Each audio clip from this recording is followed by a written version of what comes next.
Le message d'aujourd'hui, c'est lorsque Dieu fait de toi un premier-né. Lorsque Dieu fait de toi un premier-né. Personnellement, la première fois que j'ai reçu ce message, j'ai été un peu troublée. Je me suis demandé, comment Dieu fait de quelqu'un un premier-né? Mais les premiers-nés sont nés premiers-nés. Et c'est au Saint-Esprit qui me dit, va faire tes recherches. Tu vas te rendre compte que les premiers-nés sont faits par Dieu. Les premiers-nés sont faits par Dieu. Alors, je veux, à travers ce message aujourd'hui, te faire comprendre que Dieu a son protocole pour faire les premiers-nés. Et Dieu s'intéresse beaucoup à la posture de premier-né. Il le fait pour une raison. Et si quelque chose intéresse Dieu, ça devrait aussi t'intéresser. Et si Dieu utilise une posture pour transformer une génération, pour faire passer un message, ça devrait t'intéresser également. Dieu utilise les premiers-nés pour plusieurs raisons que nous allons voir au fur et à mesure. Et aujourd'hui, Dieu veut que tu comprennes la notion des premiers-nés, pourquoi est-ce qu'il utilise les premiers-nés et comment est-ce qu'il sélectionne ses premiers-nés. Et à la fin de cette série d'enseignements, tu vas comprendre quelle est la mission que Dieu donne à un premier-né qu'il a fait. La mission que Dieu donne à un premier-né qu'il a fait. Alors, je voudrais que tu sois très concentré parce que je vous ai dit dans un boost que je vais vous faire beaucoup d'enseignements avant la conférence. Il y a des préliminaires à la conférence. La conférence est un rendez-vous divin. Il y a beaucoup de choses que Dieu veut nous transmettre au travers de cette conférence, mais ça demande que tu comprennes. Les choses spirituelles ont du sens dans ta vie lorsque tu les as comprises. Si tu ne les comprends pas, ça passera comme un taxi plein devant toi.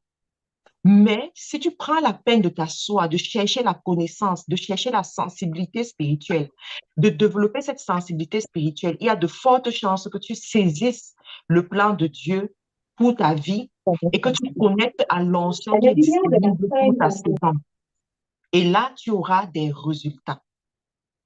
Donc, nous sommes déjà en train de préparer le peuple de Dieu par rapport à la conférence qui aura lieu. Et je ne vais pas encore prendre le temps pour te rappeler que c'est un rendez-vous divin. Et cette année, Dieu nous a donné un message pour les familles, un grand message pour les familles. Et nous sommes en train de décortiquer comme ça au fur et à mesure. La notion des premiers-nés, c'est une notion extrêmement importante pour Dieu. Si tu lis la Bible, tu vas te rendre compte que le mot premier-né revient plusieurs fois et davantage dans le livre de Genèse. Et le livre de Genèse, c'est le livre des fondations. C'est enregistré, oui. C'est le livre des fondations. C'est le livre où tu viens trouver tous les fondements des enseignements. Voilà. C'est dans le livre de Genèse. Alors, les premiers-nés ont une place extrêmement importante aux yeux de Dieu. Pour Dieu, le premier-né veut dire trois choses principales.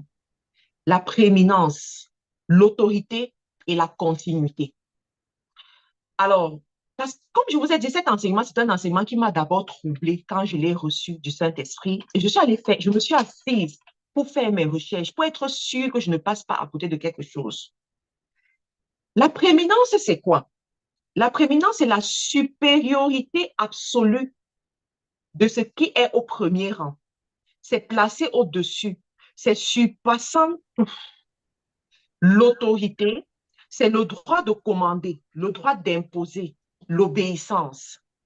Et la continuité, c'est le fait d'assurer une suite, d'assurer qu'il y en aura encore, d'assurer un chemin de pensée, Alors Dieu aime les premiers-nés parce que selon le plan d'une famille, c'est le premier-né qui incarne ces trois attributs.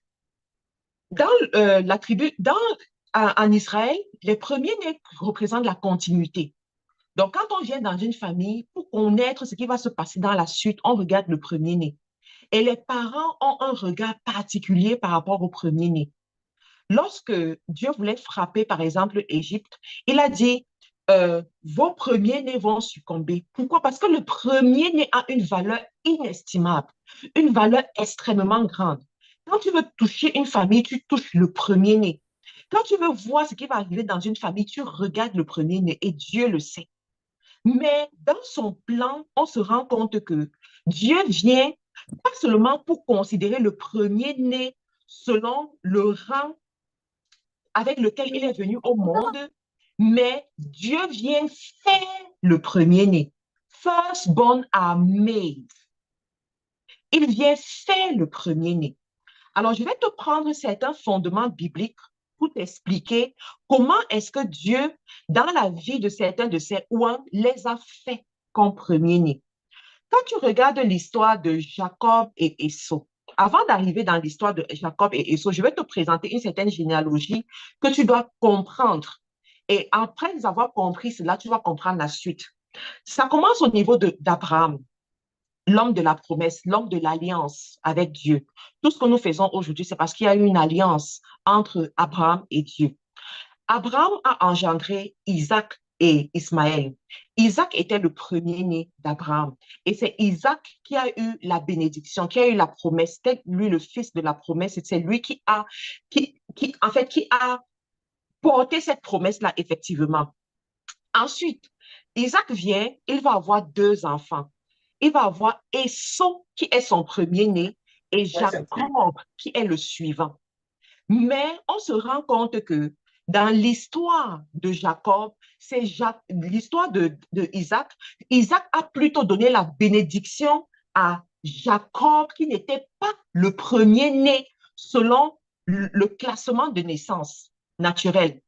Mais il y a toute une histoire derrière. Mais toujours est-il que l'histoire a enregistré que Jacob a pris la bénédiction de premier-né qui devait normalement revenir à Esau. Ensuite, Jacob va donc engendrer 12 tribus qui sont appelées les 12 tribus d'Israël. Dans ces 12 tribus, le premier-né, c'est Ruben. La Bible nous dit, le premier-né, c'est Ruben. Sauf que, quand on raconte l'histoire, Ruben n'a pas la bénédiction de premier-né, parce qu'il a aussi eu des raisons. Il a commis ses forfaits. C'est plutôt Joseph, les fils de Joseph qui auront cette bénédiction, et c'est Judas qui aura la prééminence. C'est les fils de Judas. En fait, c'est dans la lignée de Judas qu'on viendra avoir la lignée royale et la lignée d'où Jésus va arriver. Donc, dans la tribu de Judas, tu as David et ensuite la lignée messianique, la lignée dans laquelle Jésus viendra.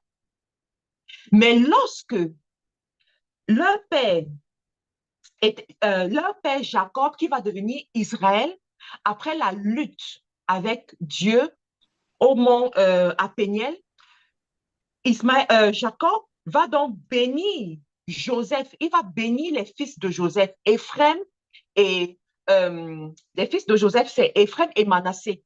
Et pendant qu'il bénit même les fils de Joseph, Ephraim et Manassé, il porte la main droite sur Ephraim, qui est le plus jeune, et la main gauche sur Manassé, qui est le plus âgé, le premier-né. Et Joseph va lui dire, Père, non, ce n'est pas comme ça que tu dois faire. Tu dois plutôt mettre la main droite sur Manassé parce que c'est lui l'aîné. Il dit, non, calme-toi. Je sais ce que je suis en train de faire. Ephraim que tu vois, s'il sera grand plus que son frère. Le père avait déjà vu. Alors, quand tu observes comment la vie a évolué, Ruben, qui était le premier-né, normalement, n'a pas eu la bénédiction de premier-né. C'est plutôt quelqu'un d'autre. Alors, je veux ici planter le décor pour te faire comprendre que ces choses de premier-né, ce sont des choses extrêmement importantes. Si tu as envie d'évoluer avec Dieu dans ta vie, tu dois t'arrêter pour faire très attention par rapport à ça. Ensuite, tu prends le cas de Joseph. Joseph que nous connaissons tous, Joseph en Égypte. Joseph est allé en Égypte, il a été élevé au rang de premier ministre. Vous retrouvez très bien sur la scène où ses frères sont venus. En fait, avant même ça, il a eu ce rêve où il allait avoir la prééminence sur ses frères. Et ensuite, le rêve s'est effectivement réalisé. Ses frères l'ont retrouvé en Égypte et Joseph était leur chef. Il a été rendu chef sur ses frères en Égypte. Pourtant, Joseph n'est pas le premier-né de son père. Ensuite, tu arrives sur David. David a pour premier-né Adonijah. Adonijah sait que, selon la coutume, c'est lui qui doit prendre la place de son père David à sa mort. C'est lui qui doit hériter du trône. C'est comme ça, selon la coutume. Mais Dieu avait décidé autrement. David, le roi, avait promis à Bathsheba la royauté à son fils Salomon, qui n'est pas son premier-né. Alors, Adonijah a dit, over my dead body. Même si c'est comment, on va tout faire pour que cette royauté s'y revienne entre mes mains. Je vais me battre contre vent et marée. La royauté, mon père va seulement remarquer que la royauté est entre mes mains. Il a utilisé tous les stratagèmes, mais Dieu avait choisi Salomon comme le premier-né. Du vivant de David, ce qu'on ne faisait pas normalement, que c'est de ton vivant que tu choisis quelqu'un qui va prendre ton trône pendant que tu es encore vivant. Mais l'histoire était tellement grave que le prophète Nathan et Bathsheba sont venus intercéder au point où David s'est levé de son lit de malade pour aller mettre Salomon comme roi avant de mourir. Et Salomon a eu la prééminence sur ses frères. Quand tu prends l'histoire de Jésus, Jésus lui-même, la Bible nous dit, Jésus est le premier-né de la création. Mais est-ce que vraiment Jésus est le premier-né de la création? Non. Mais Dieu a utilisé ce langage pour nous faire comprendre que c'est lui qui établit et il établit pour une raison. Je veux dire à quelqu'un aujourd'hui, ça se pourrait que tu fasses partie des personnes que Dieu veut établir comme premier-né dans ta famille, dans ta génération. Ça se pourrait qu'il t'a même déjà établi comme ça. Mais peut-être que tu ne comprends pas encore. Peut-être que tu ne perçois pas encore. Peut-être que tu n'as pas encore embrasé cela et que tu n'as pas encore occupé ton trône. Et je suis ici aujourd'hui pour te pousser à ton trône, pour t'installer à ton trône, pour te permettre et t'aider à comprendre là où Dieu te conduit et t'aider à prendre ta place. Parce que si tu ne prends pas la place, tu ne pourras pas agir à la dimension à laquelle Dieu t'attend. Tu ne pourras pas accomplir ce que Dieu veut que tu accomplisses. Je vous ai dit ces derniers temps, je lis beaucoup le livre des rois. Et c'est un livre que j'ai reçu la recommandation de lire chaque année que Dieu a créé. Et je le découvre encore différemment. David était celui qui devait construire le temple à l'Éternel. Mais finalement, il ne l'a pas construit. Ne le construisant pas, normalement, c'est celui qui le suit qui doit le faire. Et Salomon est venu. Lorsque Salomon prend le trône, l'une de ses grandes, c'est-à-dire l'un de ses focus, c'est de bâtir le temple à l'Éternel. Pourquoi? Parce qu'il était à sa place. Parce qu'il était investi dans ses missions. Parce qu'il était sur le trône que Dieu a voulu pour lui. Je veux dire à quelqu'un ici, s'il y a une mission que Dieu t'a donnée, pour que tu aies l'onction pour accomplir cette mission, que tu aies les moyens, que tu aies les relations, les connexions qui vont avec, tu dois comprendre où tu es.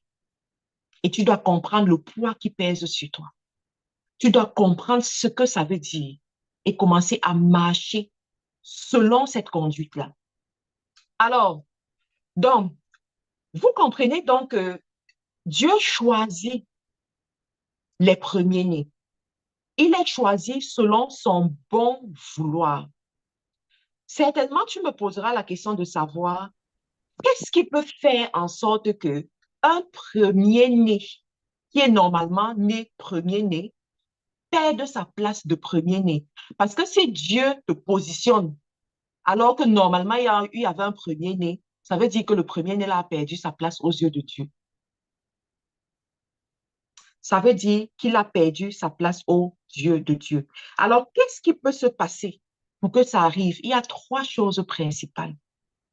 La première des choses, c'est la vente du droit d'aînesse, nous dit l'histoire de Esau et de son frère, Jacob.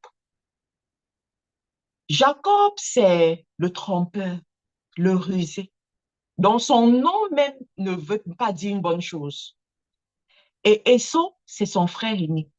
Sauf que Esau, c'est quelqu'un de négligent, de nonchalant, quelqu'un qui n'accorde pas la valeur aux choses spirituelles. Je suis en train de parler à quelqu'un aujourd'hui. Écoutez-moi très bien. Esau, c'est qui? Esau, c'est quelqu'un de nonchalant, quelqu'un qui n'accorde pas la valeur aux choses spirituelles, quelqu'un qui s'en fout de son futur, quelqu'un qui ne pense pas à son futur, quelqu'un qui pense à aujourd'hui seulement, mangeons aujourd'hui et dormons, demain prendra soin de lui-même. Et ça, c'est quelqu'un de négligent.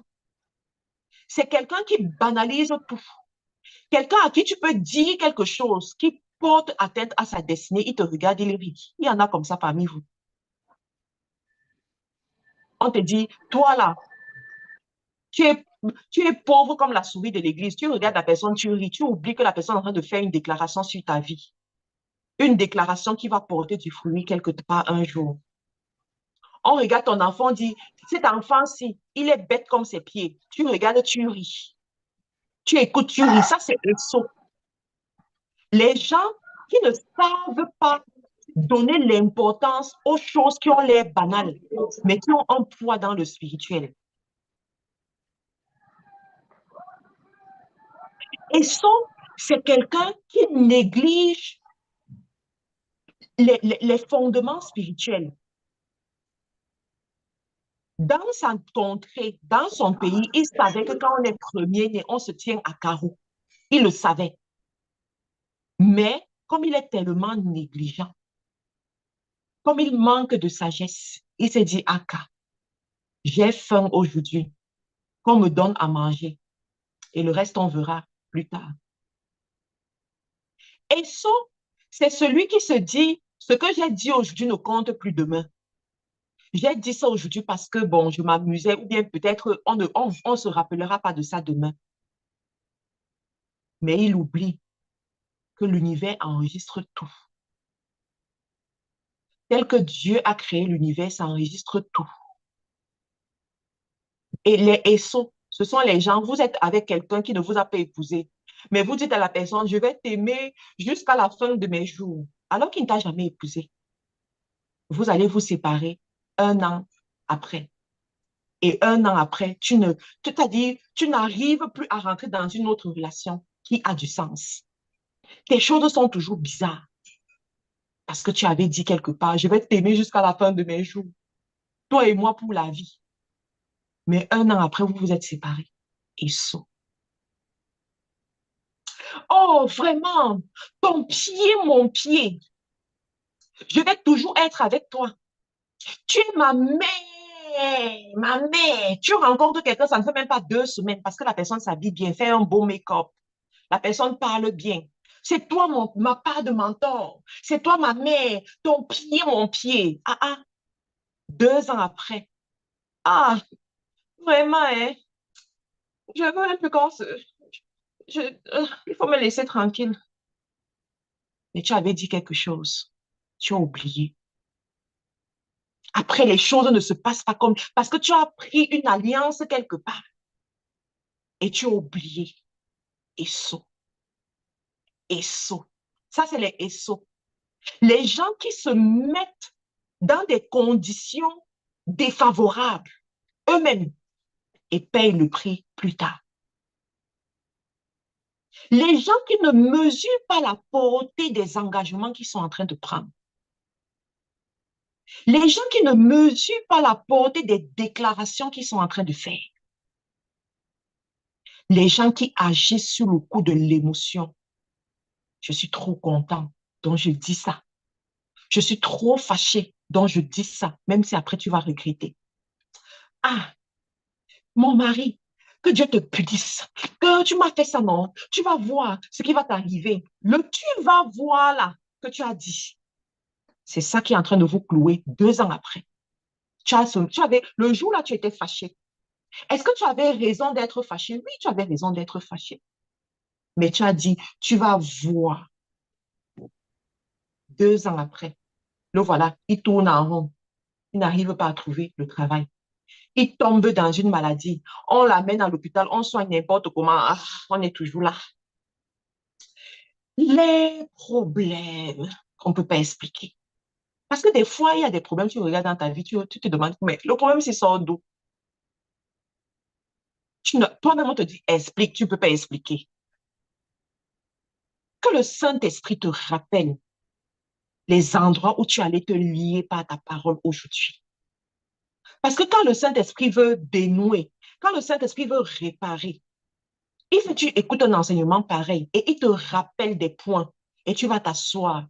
Tu commences à tu commences à prier, tu commences à intercéder, tu commences à appeler la miséricorde de Dieu, tu commences à demander la faveur de Dieu et Dieu te fait grâce. Je prie que Dieu nous fasse grâce parce que nous sommes tous coupables à ce niveau. Nous sommes tous coupables à ce niveau, que Dieu nous fasse grâce. Et ceux qui négligent le futur, ceux qui négligent les engagements. Esau savait que son père était un ouan de Dieu. Esau connaissait l'histoire de son père Jacob. Esau connaissait comment son père avait trimé. Esau connaissait ce que son père avait vécu chez Laban. Et Esau connaissait les douleurs que son père avait traversées. Et Esau connaissait que malgré toutes ces douleurs, Dieu était avec son père. Esau le savait. Esau savait que après son père, c'est lui qui avait hérité de cette bénédiction. Qu'en principe, son futur est glorieux. En principe, Dieu marche avec lui. Il a la bénédiction de Dieu. Et Sos le savait. Mais à cause de la faim, d'un moment d'impuissance, il a oublié son futur. Combien sommes-nous à un moment où tu veux quelque chose maintenant? Tu veux une faveur maintenant. Tu veux une nomination maintenant. Tu veux ce client maintenant. Te voilà en train de faire un faux témoignage. Te voilà en train de commettre des choses non catholiques, comme on dit. Te voilà en train de te compromettre parce que tu veux ça maintenant. Tu veux ce mariage maintenant. Tu veux ce contrat-là maintenant. Vous allez vous rendre compte que l'ennemi utilise toujours l'urgence pour t'amener à vendre ta destinée. Je dis l'urgence. Observe dans ta vie. C'est pour cela que j'ai pris une décision. J'ai dit, il n'y a pas de contrat d'affaires qui va venir me mettre dans l'urgence. Je dis, il n'y a pas de contrat d'affaires. Il n'y a pas d'acquisition. Il n'y a pas de, appelle ça ce que tu veux, qui va venir me mettre dans l'urgence. Si ça ne peut pas attendre que je prie et que j'ai la paix du cœur pour avancer, it is not for me. It is not for me. L'ennemi utilise l'urgence, l'urgence, l'urgence, l'urgence pour te faire prendre des mauvaises décisions, pour te faire sacrifier ton futur, pour te faire sacrifier ce qui est normalement à toi.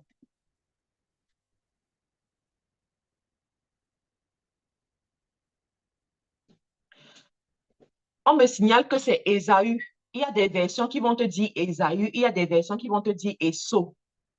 J'espère que vous comprenez que c'est la même personne. Il y a des versions de la Bible qui te disent Ésaü, d'autres qui vont te dire Esau. Voilà. Mais ma version me dit Esau. Donc, on va aller avec ma version. Je me suis préparée avec ça. Est-ce que tu comprends? L'urgence. Oh, si je ne fais pas vite, telle chose va se passer. Si je ne fais pas vite, non, ne fais pas vite si tu n'as pas la paix de l'esprit. Partout où tu ne peux pas discerner si je suis en train d'avoir la paix ou si je n'ai pas la paix, ce n'est pas le moment. Calme-toi. Si tu perds, ce n'est pas grave. La chose la plus dangereuse que tu peux perdre, c'est ta relation avec Dieu. C'est ton âme. Donc, si tu perds cette opportunité, ce n'est pas grave, ça reviendra. La Bible te dit, les bénédictions de l'Éternel ne sont pas épuisées. Elles se renouvellent tous les matins. Donc, ce que tu as aujourd'hui, ou ce on est en train d'essayer de te faire croire que tu es en train de rater là, ne t'inquiète pas. Dis à cette chose que la bénédiction de l'Éternel ne sont pas, les bénédictions pas là, les bénédictions de l'Éternel ne sont pas épuisées. Elles se renouvellent tous les matins. Donc, si je rate l'opportunité, c'est aujourd'hui, ce n'est pas grave. Demain matin, si Dieu me fait grâce et que je me lève, ça veut dire que ça va revenir. Si c'est vraiment Dieu qui t'envoyait ça, ça reviendra. Ça reviendra. Et je sais de quoi je parle quand je te dis ça. Esso est pressé. Esso veut satisfaire la faim présente. Esso veut vite manger. Je te vends mon droit de naissance et tu me donnes ta nourriture. La vente, la vente te fait perdre ton droit de naissance. Tu sais que c'est ta place. C'est là où Dieu t'a amené. C'est là où Dieu t'a positionné. Mais quelqu'un vient te dire, ah, comme tu ne parles pas trop bien là, laisse que quelqu'un d'autre prenne ta place. Ah, comme tu ne t'habilles pas bien, laisse que quelqu'un d'autre prenne ta place parce que il faut le branding. C'est ce qu'on dit maintenant. Il faut le branding. Ah, comme tu ne n'articules pas bien là, laisse que quelqu'un prenne ta place. Moïse n'articulait pas bien. La Bible nous enseigne que Moïse était bègue. Mais Dieu n'a pas donné sa place à Aaron. Dieu a dit à Aaron, accompagne Moïse, mais c'est Moïse que j'ai choisi. Tu vas l'accompagner, mais tu ne prends pas sa place. C'est lui que j'ai choisi. Ne tombe pas dans le piège des Essaux, le piège du compromis, le piège de la satisfaction présente, le piège de j'oublie ce que le futur peut me réserver, le piège de l'urgence que l'ennemi utilise pour te défocaliser. La deuxième des choses qui fait perdre le droit de naissance, ce sont les fautes graves. Les fautes graves. Alors, il y a un texte ici que je voudrais qu'on lise, que je voudrais qu'on lise. Est-ce que quelqu'un peut ouvrir sa Bible? 1 Chronique 5, verset 12.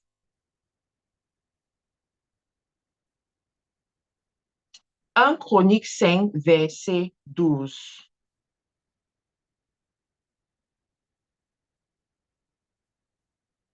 1 Chronique 5, verset 1 à 2. Excuse-moi. 1 Chronique 5, verset 1 à 2. Est-ce que quelqu'un a ce texte-là déjà? Oui, bonsoir, Président. Je vais lire la parole de Dieu dans 1 Chronique 5, versets 1 à 2. Oui. Fils de Ruben, premier-né d'Israël, car il était le premier-né, mais parce qu'il souilla la couche de son père, son droit d'aînesse fut donné au fils de Joseph, fils d'Israël. Toutefois, Joseph de Toutefois, Joseph ne dut pas être enregistré dans les générations, excusez-moi, je n'ai pas Les ma devinette, généalogies ou générations, oui. généalogie comme premier-né. Judas fut à la vérité puissant parmi ses frères, et de lui est issu prince, mais le droit d'aînesse est à Jacob. Amen. Amen. Alors, 1 Chronique 5 te dit, Ruben était le premier-né. Mais parce qu'il souilla la couche de son père, en fait, ce qui se passe, c'est que Ruben est allé avec l'une des concubines de son père. Et quand son père a su ça, il était tellement fâché. Il a dit, à cause de ça, tu n'auras pas la prééminence sur tes frères. En d'autres termes, à cause de ça, on t'enlève le droit d'aînesse. Les Ruben, les gens qui sont guidés par les désirs et les passions de la chair. Les gens qui méprisent ce qu'on appelle le péché mignon. Vous avez déjà entendu parler de ça? Le péché mignon. Ça, c'est mon péché mignon. En fait, tu sais que ce n'est pas bien. Ce n'est pas une bonne tendance. Mais tu es tellement habitué à ça. Tu, tu négliges ça. Tu aimes ça, en fait, quelque part. Mais peut-être même que tu n'aimes pas. Mais tu négliges, tu le caresses. Tu l'appelles mon péché mignon. C'est-à-dire ce qui n'est pas bien, mais qui est quand même mignon. Tu le gardes. Sauf que ce péché mignon-là, là où ça va t'amener, tu n'as pas idée de ce que ça va créer dans ta vie. Tu n'as pas idée de ce que ça va causer dans ta vie. Ruben, avec cette petite tendance, cette petite fragilité, avec ces petits désirs et passions qui n'étaient pas bons. Il ne s'est pas arrêté de commettre les forfaits seulement à son niveau, mais il est allé jusqu'à la concubine de son père, c'est-à-dire la femme de son père. Jusqu'à la femme de son père. Et à cause de ça, il a perdu son droit d'aînesse. La troisième raison, ce n'est pas la décision divine. Dieu peut juste regarder et dire, celui-ci, ce n'est pas lui, ce sera plutôt un autre. Quand tu regardes l'histoire de Salomon et Adonijah, mais la vérité, c'est que quand j'ai poussé ma recherche plus loin, je me suis rendu compte que lorsque la décision divine intervient à ce niveau, c'est parce que Dieu sécurise un futur. C'est parce que Dieu est en train de sécuriser un futur. Dieu a choisi Salomon sur Adonijah, son frère, parce qu'il voulait sécuriser un futur. Il y avait une mission que Salomon devait accomplir. Il y avait une continuité à ce niveau-là. Et il a choisi. Alors, qu'est-ce qui peut faire que Dieu jette un regard favorable sur une personne et l'élève comme premier-né? Qu'est-ce qu'il peut faire que Dieu jette ce regard favorable et dise, toi, je te choisis, je t'élève parmi les premiers-nés? La première des choses, c'est l'obéissance. Quand tu as un cœur incliné à l'obéissance, je me suis rendu compte que c'est une grâce et c'est quelque chose aussi qu'on peut cultiver. Quand tu as un cœur incliné à l'obéissance, quand tu regardes l'histoire de David, David n'était pas le premier-né de son père, mais la Bible nous enseigne que David était un enfant obéissant. L'histoire raconte que David était le fils illégitime de son père, qui apportait l'opprobre dans cette famille, ou alors la honte dans cette famille. C'est l'une des raisons pour laquelle son père l'envoyait paître le troupeau loin de la maison, pour qu'on n'ait pas toujours à le voir et à se rappeler que voilà le fils illégitime, voilà le fils de l'opprobre, va paître le troupeau loin. Lorsque le prophète arrive pour oindre le futur roi, qui est normalement un jour de fête, est-ce que vous vous rendez compte de ça? C'est-à-dire que le prophète vient, le jour où le prophète ne va pas dans les familles n'importe comment et n'importe quand. Ça veut dire que lorsque une famille attend la visite du prophète, la famille s'attend, la famille s'apprête, même les servants sont bien habillés le jour-là. Mais ce jour, on envoie David paître le troupeau. C'est-à-dire que ce jour, on dit, ah, ah, on peut voir tout le monde ici, hein, mais on ne peut pas te voir ici. Donc, va loin. Mais David a obéi. Il a obéi. Il est parti. Même lorsque il était désavantagé. Même lorsque l'obéissance l'a mené à être diminué. En fait, j'aime souvent, on parle souvent de l'histoire de David, quand on parle souvent de l'histoire de David, j'aime souvent l'imaginer dans ma tête et me mettre à sa place et me dire, waouh, si c'était moi comme ça, tu es dans une famille, tu sais que c'est ta famille, c'est ton père. C'est pas ton père adoptif, c'est ton père géniteur, mais qui te traite comme ça. Mais malgré tout, tu l'aimes, tu le respectes, tu l'honores, tu parles bien de lui. Pour ceux qui ont eu la chance, ou bien pour ceux qui sont allés lire les Psaumes, parce que les livres des Psaumes, c'est les livres de David, c'est lui qui les a écrits. J'ai déjà lu plusieurs Psaumes, mais à aucun endroit j'ai vu un verset où David critique son père.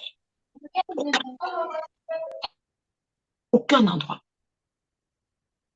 J'ai vu où David critique son père. David utilise les Psaumes pour exalter Dieu, pour appeler le secours de Dieu, appeler la miséricorde de Dieu, appeler la protection de Dieu, pour parler contre ses ennemis, les personnes qui peuvent le pourchasser. Mais à quel moment je l'ai vu attaquer son père, alors que ce père-là, ce que ce père-là a fait dans sa vie, ça aurait pu dérouter sa destinée. Et on aurait expliqué et donné raison à David. Il y en a ici. Vous justifiez le fait pour lequel vos vies ne marchent pas parce que vos parents vous ont rejeté. Parce que vos parents, un jour, vous ont dit quelque chose et ça vous a touché, ça vous a détruit, ça vous a... Il y en a ici. Vous justifiez que vous n'avez pas atteint les niveaux que vous devez atteindre parce que vous venez d'une famille défavorisée. Vous venez dans une famille où on ne vous respectait pas, où on ne vous aimait pas assez. Je te parle de David aujourd'hui. Je te parle de David aujourd'hui. L'obéissance, malgré le manque d'amour. Il y en a ici. Pour peu que Dieu te mette sous un leadership où on te fait voir de toutes les couleurs, te voilà sur Facebook en train de lapider ce leader. Pour peu que Dieu te place, parce que en fait, la vie est faite de saisons. Cette situation-là, ce n'est que pour une saison. Sauf que les saisons, quand on étudie l'histoire des ouans de Dieu, les saisons qualifient les rois. Les saisons qualifient les rois. You don't become a king because you want it. You become a king because you made it. Parce que tu as gravi les échelons et tu es arrivé. Tu es devenu un roi. Tu es quelque part pendant une saison. Ça ne se passe pas comme tu as imaginé, comme tu as voulu. Mais te voilà déjà retourné comme pas possible. Et tu posais la question de savoir, ah, peut-être que Dieu m'a positionné ici, là, pour m'enseigner l'humilité, pour m'enseigner l'obéissance, pour m'enseigner comment baisser ma tête, pour que lui-même, il lève ma tête. Parce qu'il est celui qui lève les têtes. You don't think about it. Ça n'arrive pas que tu penses à ça. Mais je vais te dire, si tu dois avancer avec Dieu et agir à la dimension des premiers-nés faits par Dieu, tu dois apprendre l'obéissance. L'obéissance envers les autorités. L'obéissance envers Dieu. Il y en a ici. Dieu te donne une recommandation. Parce que ça ne te plaît pas, tu n'obéis pas.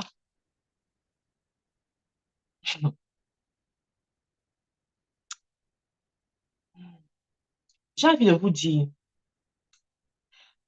dans la marche avec Dieu, il y a plusieurs étapes. Il y a l'étape où tu ne connais pas Dieu et tu fais tout avec les standards du monde.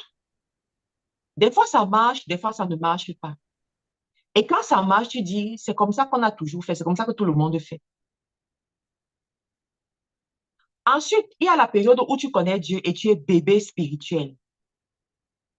À cette période-là, en fait, Dieu tolère encore les habitudes de l'ancienne maison, de l'ancienne saison, de la vaine manière de vivre. Il tolère encore.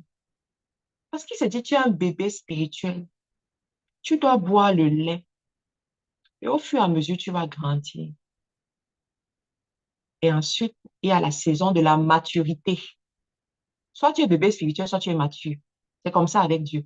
C'est les trois saisons. La saison de la maturité. Dans la saison de la maturité,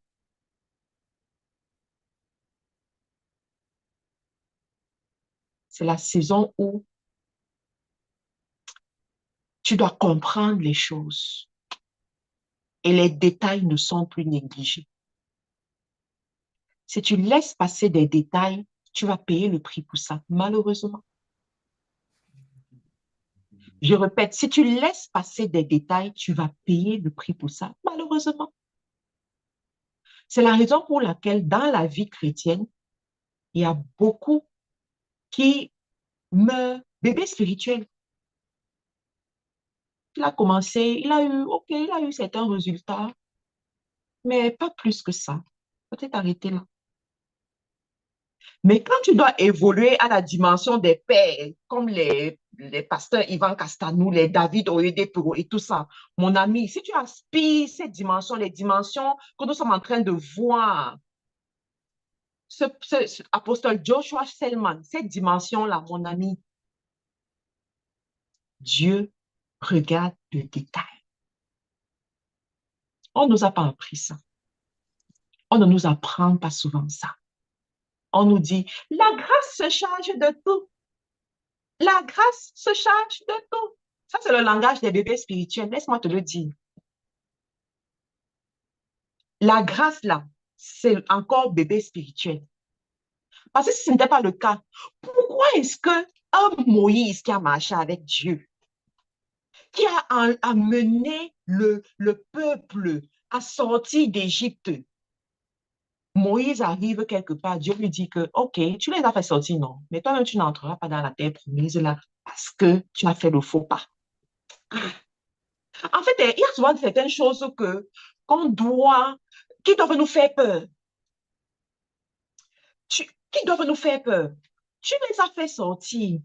Tu as fait 40 ans dans le désert avec eux. Tu as trimé, tu as fait tout. Ah, ah.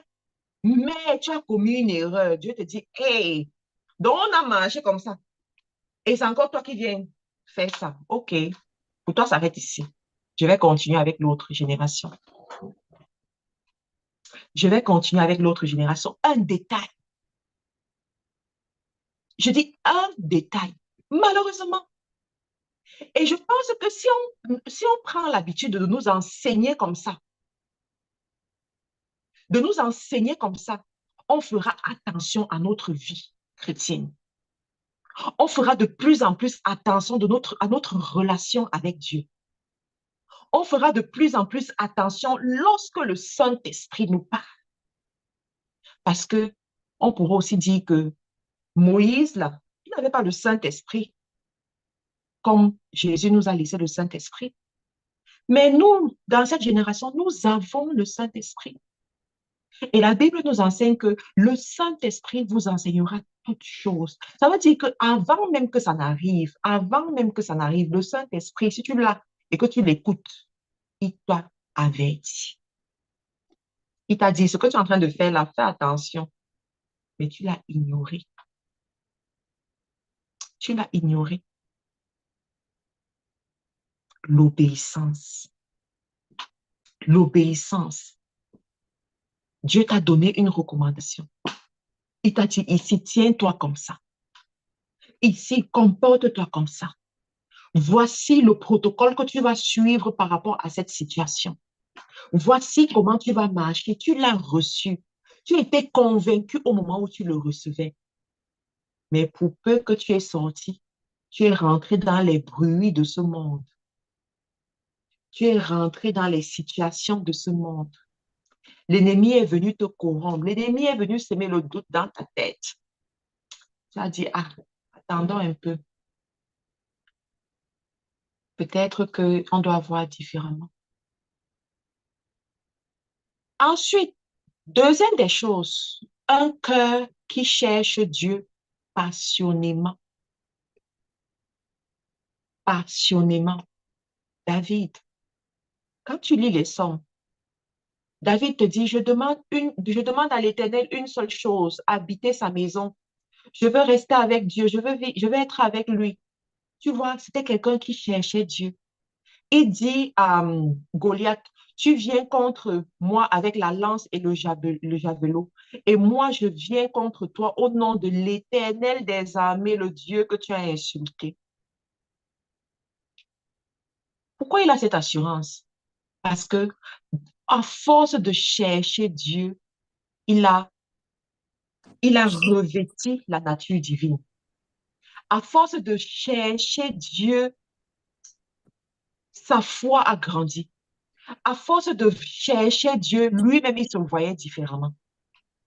Est-ce que tu as déjà essayé d'imaginer la bataille entre David et Goliath? Un petit bout d'homme de moins de 20 ans, avec un Goliath grand qui terrasse, dont les gens ont peur de lui, même le roi a peur de lui.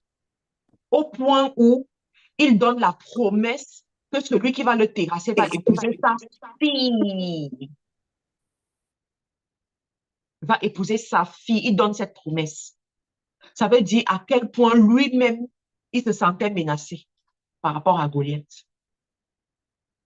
Mais un petit David, il vient, il prononce ces paroles. Ça, c'est le fruit de la recherche passionnée de Dieu. Il cherchait son Dieu. Salomon, malgré tout ce qui s'est passé, c'était au début de son règne, il cherchait Dieu. Il cherchait Dieu. On lui demande que, qu'est-ce que tu veux? Il dit, ah, je veux la sagesse pour pouvoir conduire le peuple de l'Éternel. Il cherchait Dieu. Mon frère, ma soeur, sois une personne qui cherche Dieu. Ça va te distinguer. Et je veux dire aux parents ici, écoutez-moi et écoutez-moi très bien. Cet enseignement n'est pas juste pour vous, mais c'est aussi pour vos enfants. Je répète, cet enseignement n'est pas juste pour nous autres les adultes, mais c'est aussi pour nos enfants. Quand je préparais cet enseignement, Dieu m'a dit, dis-leur ça, parce que si Dieu est capable, dans une génération, de sélectionner sur certains critères, ça veut dire que ça se fait de génération en génération. Et en tant que parent, tu peux préparer ta progéniture. C'est ça la beauté. Tu peux préparer ta progéniture. Montre à l'enfant à chercher Dieu. Enseigne à l'enfant comment on devient un passionné de Dieu. Fais-le de façon intentionnelle. Prends de ton temps, dans ton emploi du temps. Organise cela.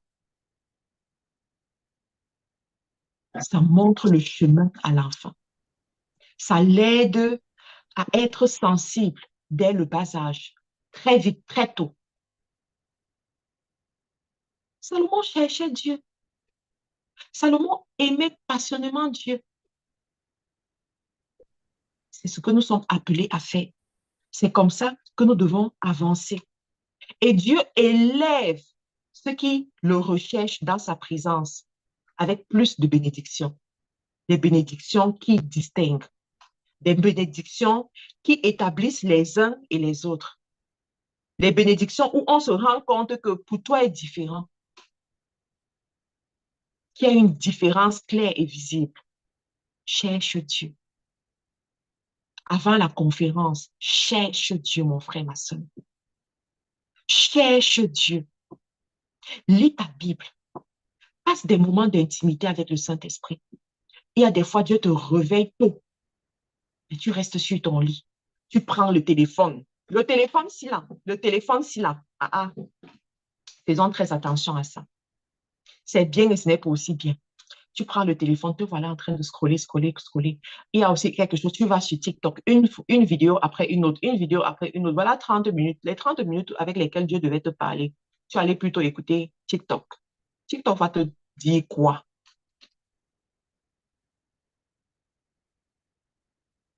Cherche Dieu. Aime passer le temps dans la présence de l'Éternel. Il y en a, Dieu va te réveiller même au milieu de la nuit.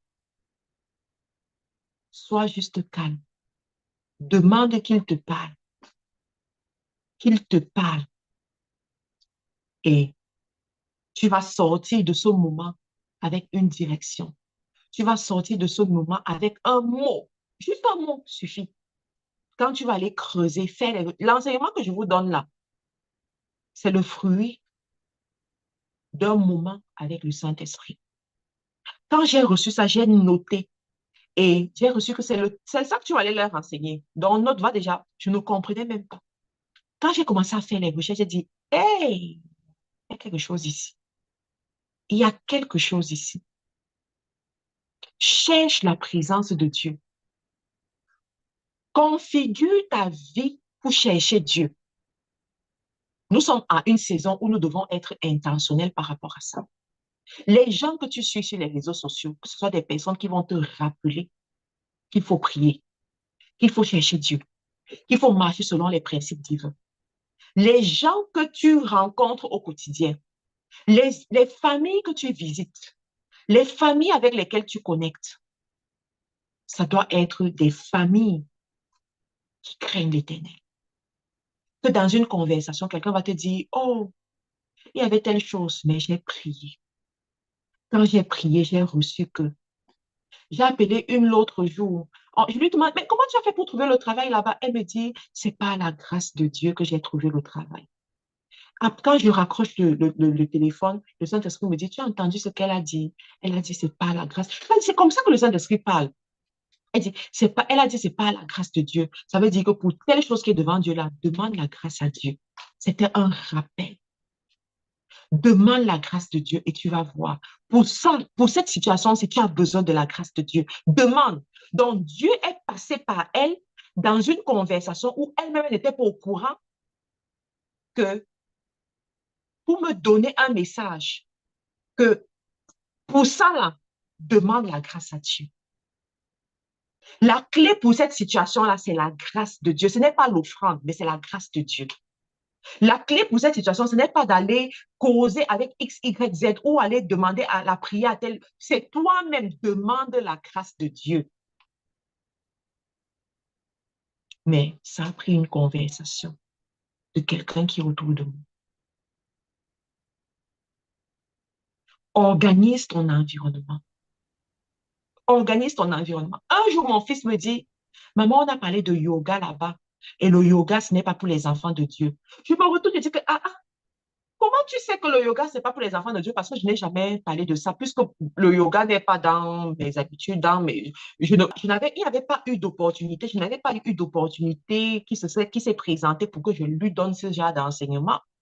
Je lui dis, mais comment tu as su? Il me dit qu'il y a une tata qui est sa tante qui leur a dit ça un jour dans une conversation. Ils regardaient un dessin animé et puis on faisait le yoga. Elle leur a dit de changer. Et elle a utilisé cet exemple, cette occasion pour leur expliquer que le yoga, c'est pas pour les enfants de Dieu. Parce que le yoga ne professe pas Christ. Les pratiques de yoga sont là pour adorer des dieux étrangers. Et quand j'ai vu ça, j'ai dit, waouh, ça m'a enseigné quelque chose. Ce n'est pas moi qui lui ai enseigné ça, mais c'est quelqu'un dans l'entourage qui l'a fait. Maintenant, je veux que tu renverses la chose.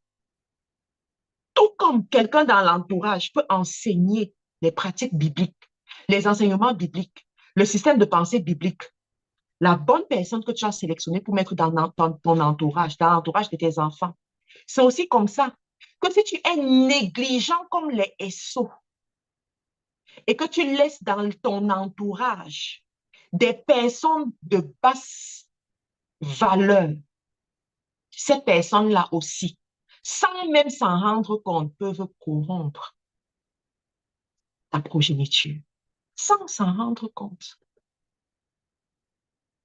C'est la raison pour laquelle tu dois être intentionnel par rapport à ces choses-ci. Intentionnel par rapport à ces choses-ci. Troisième ou quatrième des choses, Dieu regarde à la fidélité dans les petites choses. Je vais te raconter l'histoire de Joseph. Tu sais, Joseph a eu son parcours. Il a eu ses deux enfants, Ephraim et Manassé et Ephraim, ou Ephraim et Manassé, que son père a béni, n'est-ce pas, en les élevant. Mais avant ce parcours, Joseph était chez Potiphar. Avant même que Joseph n'arrive chez Potiphar, Joseph était un vantard. C'est un petit vantard. Tu dors, tu as un songe. Dieu te montre que, voilà, tu auras la prééminence sur tes frères et sœurs. Tu te lèves le matin, au lieu d'appeler même tes parents, tu sais que tes parents sont loin de Dieu, ou même d'appeler ton père, tu dis que, ah, papa, je vais te raconter le rêve étrange que j'ai eu. Écoute un peu ce rêve. Mais tu vas les convoquer tous. Manque de sagesse. Tu les convoques tous, tu commences à leur raconter ton rêve avec beaucoup d'assurance et tout. Et tu comprends le rêve, eux aussi comprennent le rêve. Ils comprennent ce que ça veut dire. Petit vantard. Il y en a parmi nous, nous sommes des petits vantards, des petites vantades. Dieu te dit quelque chose. Ce n'est pas tout ce que Dieu te dit que tu dois exposer. Ce n'est pas tout ce que Dieu te dit dans le lieu secret que tu dois dire à la tierce personne, à la prochaine personne. Ce n'est pas aussi tout ce que Dieu t'enseigne que tu dois le révéler. Je ne vais pas citer un nom ici, mais peut-être que certaines personnes vont comprendre. Quand je causais avec un homme de Dieu, un ou un, il me dit, ma soeur, est-ce que tu sais que tel homme de Dieu que nous connaissons tous, les problèmes qu'il a aujourd'hui, les problèmes qui ont fait qu'on l'écarte aujourd'hui, son problème, c'est une seule chose, c'est que il n'a pas été sensible au temps et aux saisons. Ce que Dieu lui a appris, les choses tangibles, les choses sensibles, spirituellement sensibles, que Dieu lui a révélées dans le secret, que Dieu lui a montré dans le secret, qu'il devait prendre la peine d'assimiler, de comprendre, peut-être de transmettre à un petit groupe. Il est parti les exposer sur les réseaux sociaux. Il est parti les exposer devant tout le monde. Donc, tu exposes un truc que les gens ne sont même pas encore prêts à comprendre. Les gens ne sont même pas encore prêts. Parce que vous savez, il y a ce qu'on appelle les vents. Les vents. Mais avant que le vent ne souffle, Dieu a choisi son ouan. Il a d'abord révélé à son ouan quelque part. Donc, avant que le vent, parce que le Saint-Esprit vient, il fait souffler le vent. Tu commences à être, plusieurs personnes sont sensibilisées sur la même chose au même moment, mais à des espaces différents. Ils reçoivent tous quelque chose, chacun à son niveau, parce qu'il y a un vent qui a soufflé. Mais la vérité, c'est qu'avant que le vent là ne souffle, Dieu a révélé à quelqu'un, à un de ses ouans, avec qui ils ont eu le temps de prier. Il a prié pour ça. Il lui a parlé. Il lui a préparé tant au point positif et au point négatif. Comment est-ce qu'il faut faire? Comment est-ce qu'il faut préparer les gens? Comment? Mais ce ouin de Dieu, il n'avait pas compris ça. Dieu lui a montré. Il allait étaler. Et comme il est allé trop vite, ça a créé l'incompréhension. Et là, on l'a attaqué. On s'est retourné contre lui. Il a encore perdu le temps à essayer de convaincre les gens. Mais c'est quand même un temps qui a été perdu. C'est quand même des blessures qui ont été enregistrées. C'est quand même des séquelles qui sont quand même restées. Pourquoi tout ça? Joseph. Joseph. Il a son rêve qui lui montre le futur, ce qui va se passer. Il aurait pu convoquer son père et expliquer à son père. Son père allait dire que ce que tu dis là, ok, gardons ça pour nous. Parce que tes frères là, ils sont jaloux. Ils se plaignent déjà que je t'aime plus que eux. Donc, s'ils entendent ça, ce qu'ils vont faire de toi, gardons ça pour nous. Peut-être que Joseph n'allait pas passer par le puits, n'allait pas être vendu et subir tout ce qu'il a subi. Peut-être, mais il a trop vite parlé. Mais malgré ça, comme Dieu, lorsqu'il te choisit, il t'a choisi. Il passe par Potiphar, par l'étape de la purification, où il arrive chez Potiphar. Il apprend que l'élévation vient avec des protocoles qu'il faut suivre. Il apprend que marcher avec Dieu vient avec une façon de faire. Il apprend que baigner dans la bénédiction de Dieu vient avec un style de vie, une façon de se comporter. Il arrive chez Potiphar comme esclave. Il sait qu'avec Dieu, tu peux quitter de esclave à personne élevée en dignité. Avec Dieu, tu peux quitter esclave vagabond à une personne favorisée devant les hommes. Mais le secret, c'est quoi? C'est le service, c'est la fidélité. Joseph va aller entrer dans le moule de Dieu dans la maison de Potiphar. Joseph va servir Potiphar avec excellence, comme personne ne l'a jamais fait. Je suis en train de te donner les éléments que tu vas suivre. Je suis en train de te montrer comment tu vas faire dans cette saison. Il va servir Potiphar avec excellence, comme personne ne l'a jamais fait. Il sera à carreau. Il va faire ce qu'on appelle extra mile. On lui dit, Joseph, tu vas juste faire ça. Mais il dit non, pour que ce soit bien, pour que Potiphar n'ait pas trop réfléchi, je vais encore faire plus. Je vais faire plus. Je vais enlever le poids sur la tête de Potiphar. Je vais m'assurer que Potiphar rentre dans ses gains. Je vais m'assurer que les choses de Potiphar se passent bien. Je vais utiliser la bénédiction qui est sur ma tête pour provoquer la bénédiction dans la maison de Potiphar. Est-ce que tu sais que ceux qui sont autour de toi peuvent être bénis parce que tu es là, quand tu es un porteur de bénédiction, lorsque Dieu te sélectionne? Est-ce que tu sais que là où tu travailles, les gens peuvent être bénis, ton patron peut être béni parce que tu es là? Ça, ce sont les enfants de Dieu. C'est la marque des enfants de Dieu. Est-ce que tu sais que parce que quelqu'un t'a épousé, parce qu'il t'a épousé, sa vie prend le fuseau. Le fuseau. Le proverbe 31 te parle du fuseau, donc l'accélération, parce qu'il t'a épousé.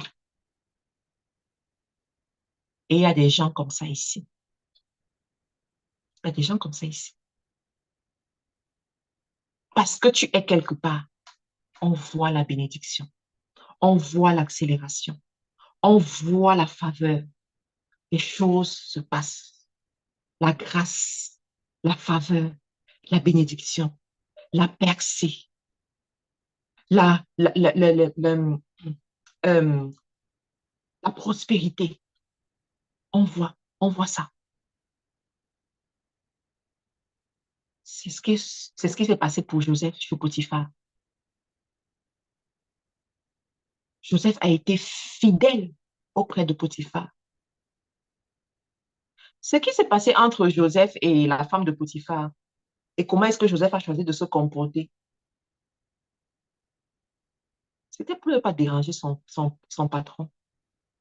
C'était pour dire à son patron que je ne veux pas t'exposer. Je préfère supporter je préfère supporter la punition. Je ne veux pas t'exposer. Je ne veux pas exposer ta souffrance. Parce qu'une femme qui se comporte comme ça, Il ne faut pas être devin pour imaginer que c'est une femme qui faisait voir de toutes les couleurs à son mari. Je suis sûre que cette femme était une femme querelleuse. Je suis sûre que cette femme, c'était une femme capricieuse. C'était une femme bizarre. Et son mari savait que, hé, faut pas que j'aille la tenter. Oh. Si elle est en train d'accuser, pardon, elle l'a accusé avec preuve à l'appui. Donc, avant qu'on ne déchiquette mon nom ici et qu'on ne m'appelle de tous les noms d'oiseaux, rendons-lui justice comme elle le demande.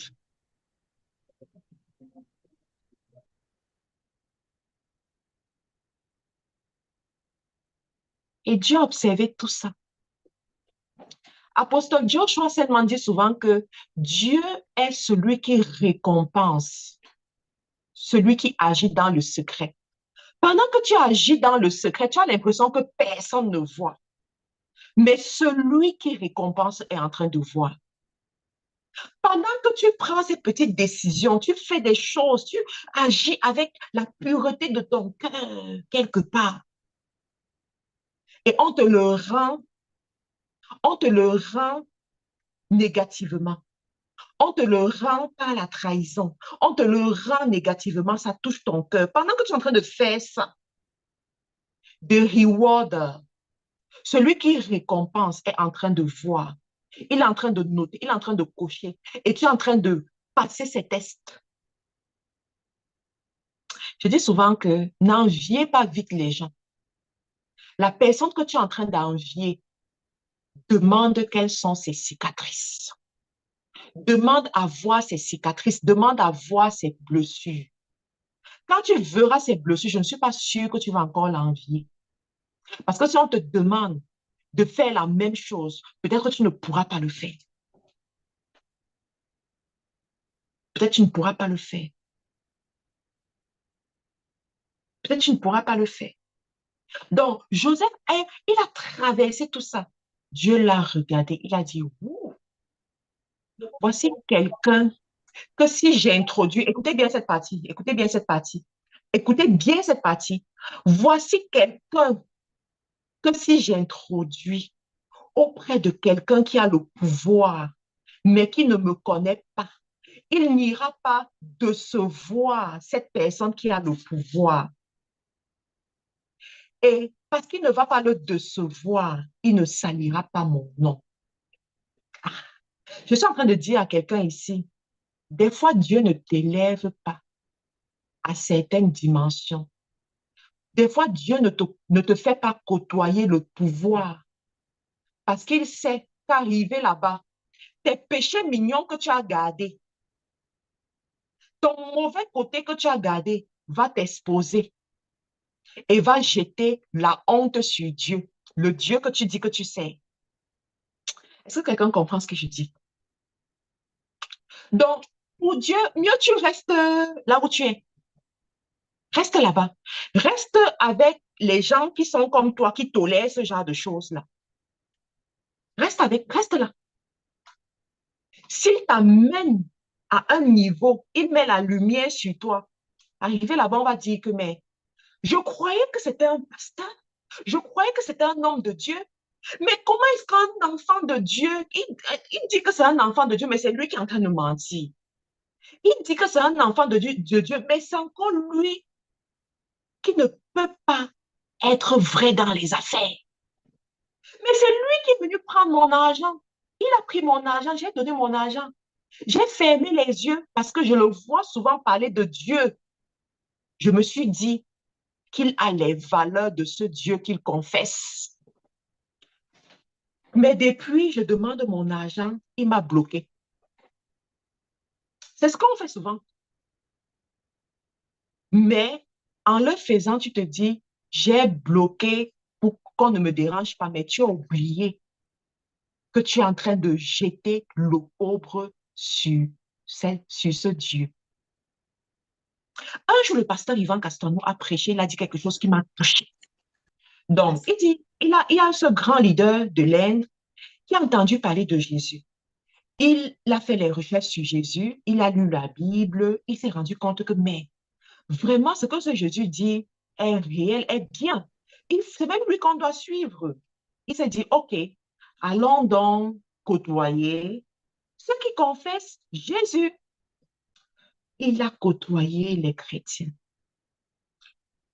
Et au terme de son expérience, il a dit, si seulement les chrétiens faisaient exactement ce que ce Jésus demande de faire, je allais me convertir pour devenir un chrétien. Mais je me suis rendu compte que eux-mêmes, eux-mêmes ne se comportent pas avec les valeurs de ce Jésus. Et pour ça, je ne vais pas me mélanger à eux. Je préfère rester. Ça m'a touchée. Ça m'a touchée. Je me suis dit, waouh, il y a des gens qui vont venir auprès de nous, qui vont nous accorder du crédit parce qu'ils ont entendu dire que nous sommes enfants de Dieu. Mais est-ce qu'en nous côtoyant, ils vont rencontrer la nature des enfants de Dieu? Est-ce qu'en nous côtoyant, ils vont le faire? Est-ce qu'en nous côtoyant, ils vont le faire? Ça m'a touchée. Alors, Joseph, Dieu l'observe, le regarde, dit, OK, si tu as été capable de faire ça chez Potiphar, tu as gravi les échelons, tu as passé les tests. Ça veut dire qu'on peut te propulser à la dimension de Pharaon. Pharaon qui a le... Écoutez bien qui est Pharaon, parce que vous vous amusez. Pharaon qui est celui qui a le pouvoir et le droit de vie et de mort sur ses sujets. Vous connaissez l'histoire de l'échanson et du panetier. Il y a un qui est mort sur la décision de Pharaon. Il y a un qui est mort. Pharaon a la décision de vie et de mort sur ses sujets. Donc, arriver à la dimension de Pharaon, c'est un risque. Are you getting me? Je dis arriver à la dimension de Pharaon, c'est un risque. C'est un risque, c'est un risque, c'est un risque. Pharaon prend sa bague de commandement. Il donne à Joseph.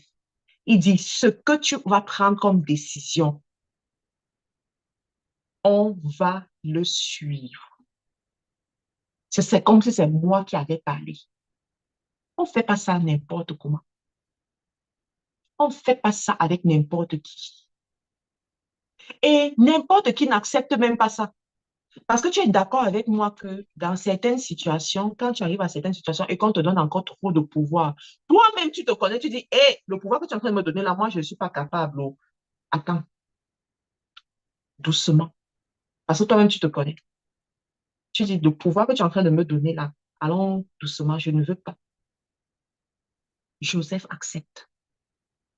Dieu l'amène chez Pharaon, dit, vas-y, là-bas, c'est les loups. Mais ton élévation passe par eux. Tu vas passer là-bas. La délivrance de mon peuple, ça passe par eux. Donc, tu dois passer par là. Et là-bas, on ne tolère pas les erreurs.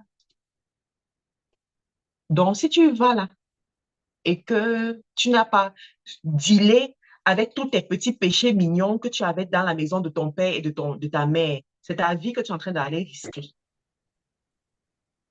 Et il y va. Et Dieu est avec lui. Et vous connaissez la suite. La fidélité dans les petites choses.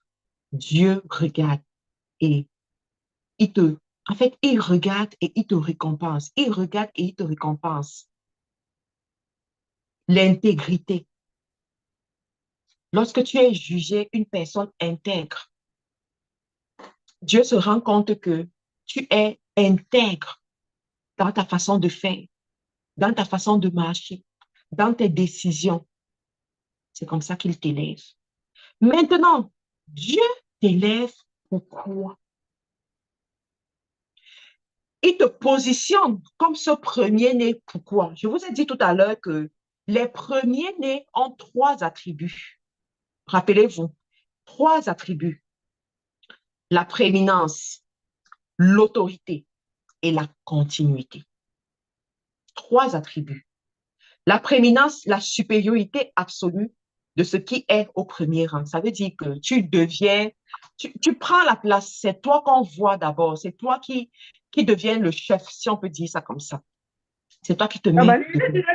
Alors, Dieu observe tout cela et quand il voit ces choses dans ta vie, il te propulse pour que tu puisses, pour que tu puisses observer ces différents attributs parce qu'il te mène quelque part. Maintenant, l'attribut qui m'intéresse ici, que je veux introduire, parce que je sais qu'on ne va pas pouvoir finir ça aujourd'hui, mais l'attribut qui m'intéresse ici, c'est celui de la continuité. La continuité. Alors, vous allez resuivre l'enseignement, c'est celui de la continuité. L'une des choses qui détruit les familles, qui limite les familles, qui attaque ou bien qui empêche la continuité royale ou la suite royale dans une famille, c'est ce qu'on appelle les réclamations de famille. Les réclamations de famille. Tu arrives dans une famille, tu vois un même schéma qui se reproduit, un même schéma de pauvre, un même schéma de honte, un même schéma de limitation. Tout ça dans un seul but, empêcher cette famille de briller comme Dieu le veut, empêcher cette famille d'avoir la royauté ou bien de marcher dans la royauté comme Dieu le veut. C'est tout. Les réclamations de famille. Maintenant, lorsque Dieu vient et élève un premier-né, généralement, il donne le mandat à ce premier-né d'être le point de connexion pour briser la malédiction, pour briser la réclamation et pour conduire les autres. Tu comprends bien maintenant pourquoi Dieu fait les premiers-nés et pourquoi dans cette génération, il, il veut faire de toi un premier-né. Il t'amène à la dimension de premier-né parce que tu as une mission. Tu as une mission dans ta famille, tu as une mission dans ta génération, tu as une mission quelque part. Ce qui empêche les familles de briller tel que Dieu le veut, ce sont ces réclamations. Mais vous allez vous rendre compte que Dieu va venir dans une famille. Il va choisir une personne. Il va sélectionner une personne. Et généralement, on va dire cette personne, c'est le bread provider. C'est la personne, en français, je ne vois pas le nom qui dit ça, mais en anglais, ils disent the bread provider. Donc, la personne qui apporte le pain dans la famille. Pourquoi? Parce que généralement, l'un des signes qui permet d'identifier cela, c'est la prospérité. L'un des signes qui permet d'identifier cela, c'est la prospérité. Mais ça, c'est l'un des signes chez les êtres humains. Mais le signe selon Dieu, ce n'est pas seulement la prospérité. C'est la prospérité et c'est aussi l'intimité avec Dieu, le pourvoyeur. Voilà, le pourvoyeur. Donc, quand cette personne, si tu dois identifier cette personne, tu vas te rendre compte que c'est cette personne qui prospère à tous égards, qui prospère aussi dans sa relation avec Dieu. C'est également un gagneur d'âme. Ce sont les grâces qui accompagnent cette personne. C'est aussi un gagneur d'âme. Mais comme j'ai dit, l'un des signes le plus visible et qui arrive en premier, c'est la prospérité. Parce que Dieu va utiliser ça pour pour commencer à confondre les êtres humains. Dieu va utiliser ça pour affermir son pouvoir. Parce que les hommes regardent au physique, mais Dieu regarde au cœur. Donc, puisque les hommes doivent regarder au physique, il faut que le physique soit convaincant. Il faut qu'il y ait des signes extérieurs de réussite pour qu'ils puissent, pour qu'ils puissent l'écouter. La Bible dit, la parole du pauvre est méprisée. Donc, Dieu va d'abord utiliser ce côté pour l'élever, pour le faire sortir et qu'on puisse l'écouter. Pourquoi en Égypte, les frères de Joseph s'asseyent pour écouter et sont confondus? Parce qu'il y avait cette élévation d'abord de prospérité. Il y avait d'abord ça.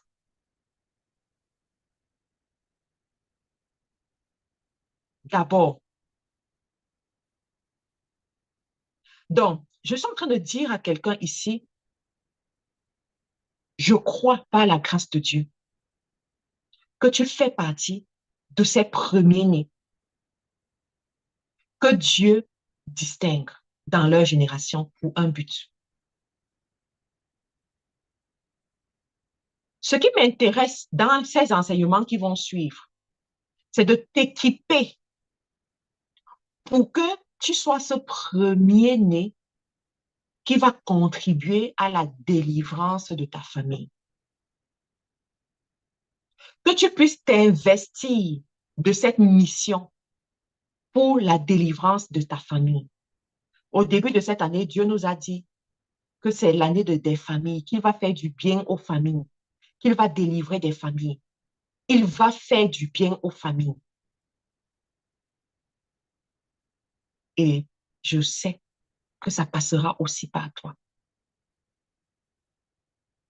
Alors, c'est quoi la procédure? J'ai l'impression qu'on va arrêter comme ça pour cette année parce que certainement il y a des questions et on reste dans 2 heures et on va continuer la prochaine fois.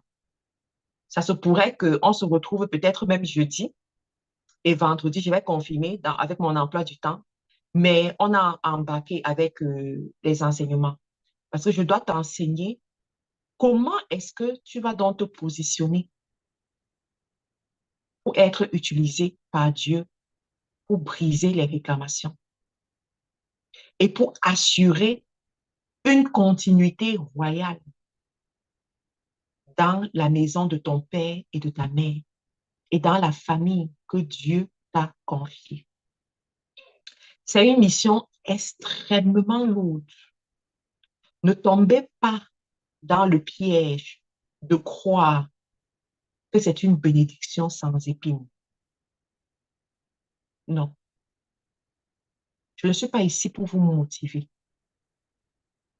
Je ne suis pas ici pour vous faire plaisir, mais je suis ici pour vous équiper. Si tu comprends ce que je suis en train de dire là et cet enseignement, tu ne vas plus jamais te voir comme avant. Et tu ne vas plus te comporter n'importe comment. Tu vas gérer ton temps différemment. Et tu vas comprendre pourquoi tes paroles doivent devenir des décrets. Tes paroles doivent devenir des décrets. Parce que les premiers-nés ne sont pas des gens qui parlent n'importe comment. Les premiers-nés faits par Dieu ne sont pas des gens qui parlent n'importe comment. Ce sont des gens qui, qui ouvrent des chemins pour d'autres personnes. Écoutez bien ce que je suis en train de vous dire. Ce sont des gens qui ouvrent les chemins pour d'autres personnes. Ce sont des gens qui brisent des records. Ce sont des gens qui établissent un chemin et Dieu confirme ce chemin. Je dis qu'ils établissent un chemin et Dieu confirme ce chemin. Mais est-ce que tu sais que tu peux établir un chemin médiocre? Bien sûr. Tu peux établir un chemin médiocre à la base de ce que tu connais, à la base de comment toi-même tu te vois en tant qu'enfant de Dieu et à la base de jusqu'où tu allais dans ta relation avec de jusqu'où tu allais avec ta relation avec Dieu. Mais nous sommes ici pour t'équiper. Pour que lorsque tu dois établir le chemin, que tu établisses à la dimension, avec les aspirations de Dieu, que tu élèves le niveau, que tu aies ce regard de l'aigle. Parce que les choses sont entre tes mains. C'est entre tes mains. Un jour, on m'a raconté l'histoire d'une famille qui a été visitée par un ange de Dieu. L'ange de Dieu est venu rester chez eux, a passé la nuit. Et quand l'ange de Dieu était là, ils se sont assurés que l'ange de Dieu soit à l'aise. C'est une histoire, bon, écoutez l'histoire quand même. Donc, ils lui ont donné à manger, ils ont préparé un bel endroit pour qu'ils dorment. Vraiment, ils ont été hospitaliers avec cet ange de Dieu. Et quand l'ange de Dieu partait, l'ange de Dieu devait laisser une bénédiction avant de partir. Il a dit, qu'est-ce que vous voulez que Dieu fasse pour vous? Donnez-moi une chose que Dieu doit faire pour vous. Ils ont dit, ah, juste une chose. Il dit, oui, une chose. Bon, vous voulez réfléchir? OK, allez réfléchir. Dans cette maison, le père de la maison était pauvre. Sa femme n'avait jamais eu d'enfant depuis plus de 10 ans de mariage. Et la mère du père était dans la même maison, elle était aveugle. Donc, quand ils sont allés se concerter, la mère dit, ah, mon fils, il faut que je puisse te voir. Il faut que je voie même ta femme que tu as épousée. Demande à cet homme qu'il fasse que je vois. Il faut que je vois. Sa femme dit que, ah, maman, toi aussi, tu es déjà vieille. On fait que tu vois pour que tu fasses encore quoi? Bientôt, tu vas mourir. Laisse que j'accouche. C'est mieux qu'on fasse que j'ai des enfants. Laisse qu'on j'accouche. Donc, que mon mari demande que j'accouche.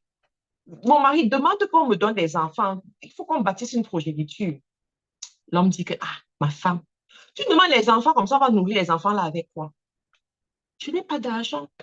Ça va encore augmenter nos problèmes. Je suis pauvre, je n'ai pas d'argent. Ah, c'est dur, hein. Après, le monsieur reste, il réfléchit. L'Esprit de Dieu. Je pense que c'est l'Esprit de Dieu qui lui a parlé. Il a dit que, OK, comme c'est comme ça, hein, tu vas utiliser la sagesse pour demander ce que tu veux. Va voir l'ange et dis-lui telle chose. Il va. Il dit, OK, on a réfléchi. C'est- Les autres sont là, parce que, ah, hey, tu vas choisir quoi? Ouais, pense à moi, on le pince un peu. Pense à moi, pense à moi, pense à moi. Il est là, il dit, attends. OK, ange, ce que nous voulons, c'est que ma mère voit nos enfants manger dans les plats en or. Est-ce que tu peux faire ça? Il dit, OK, on va faire ça pour vous. Du coup, la mère voit, l'homme est riche et la femme enfante les enfants en or. Je vais dire à quelqu'un ici, ce que tu demandes dépend de ce que tu connais, dépend de là où tu te positionnes. Je vais revenir sur la conférence de la conférence de Montréal. Vous savez, on dit toujours que les conférences F2, ce sont des rendez-vous divins. C'est les rendez-vous où on part t'équiper pour que dans tes prières même, tu saches comment parler à Dieu. Pour que dans ton day-to-day life, tu saches comment te positionner. Et là, nous sommes en train d'attaquer un domaine extrêmement sensible. L'enseignement que je vous donne aujourd'hui, nous sommes au mois de juillet, le 7e mois de l'année. C'est depuis le 1er janvier que le Saint-Esprit me prépare par rapport à ça. Si je vous raconte tout ce par quoi je suis passée, tous les challenges par lesquels je suis passée, vous aurez pitié de moi. Mais à chaque fois, je savais là où on est en train d'aller. Je dis, si je commence à vous raconter, même dans la grossesse, les challenges, les attaques, oh my God. Des fois, tu regardes comme ça, le Saint-Esprit te rappelle seulement que move on, move on, move on. Ne t'arrête pas sur ça. Ne sois pas ébranlé par ça. Ton esprit humain se sent ébranlé, mais ne te sens pas ébranlé. Continue, continue, continue. On a une mission cette année. Parce que la vérité, c'est qu'on ne parle pas des réclamations de famille n'importe comment. On ne touche pas ces sujets n'importe comment. Si tu n'es pas préparé spirituellement, à si tu n'es pas préparé spirituellement à dealer avec les autorités et les principautés qui n'ont pas pitié de toi, careful. Je dis careful, careful, careful, careful. Fais très attention. Mais par la grâce de Dieu, le Saint-Esprit a équipé. Donc, quand on vous parle de cette conférence, c'est pas les amusements. Je vais encore rappeler, nous avons une convocation solennelle pour cette conférence. Je dis convocation solennelle pour cette conférence. Il y a un message, il y a une direction, il y a quelque chose que Dieu a réservé pour toi et moi lors de cette conférence. Et on va commencer à préparer, comme ça. Lorsqu'on va à la conférence, on est chargé. Comme ça, quand toi-même, tu vas aller dealer avec ce qui se passe dans la maison de ton père et de ta mère, tu seras chargé. Tu vas comprendre ce qui se passe. Quand tu seras en train de donner les décrets, tu vas comprendre ce qui se passe. Donc, OK, on va s'arrêter là pour aujourd'hui. On va continuer la semaine prochaine, comme j'ai dit, par la grâce de Dieu.